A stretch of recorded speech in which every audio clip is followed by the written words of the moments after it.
Islamabad high court अॻूणे सदर आसिफ अली ज़रदारी ऐं पाकिस्तान तहरीक इंसाफ़ जे अॻवान फवाद चौधरी जी नाअहली लाइ दाख़िल दरख़्वास्तूं रद्द कंदे तफ़सीली फ़ैसिलो जारी करे छॾियो। इस्लामाबाद हाई कोर्ट जे चीफ जस्टिस अतर मिनल लाइ नाअहली वारी दरख़्वास्त रद्द कंदे तफ़सीली फ़ैसिलो जारी कयो, जंहिं में हिन लिखियो आहे त जज तौरु चूंडियल नुमाइंदनि ते बालादस्ती जी का बि दावा नाहे।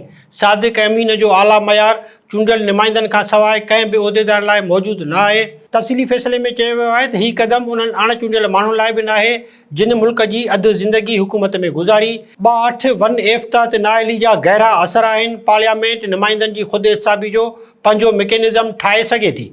अदालत जे तफ़सीली फ़ैसिले में चयो वियो आहे त नाअहली जो फ़ैसिलो ॾियण में कंहिं बि ग़लती सां नाक़ाबिले तलाफ़ी नुक़सानु पहुचंदो आहे।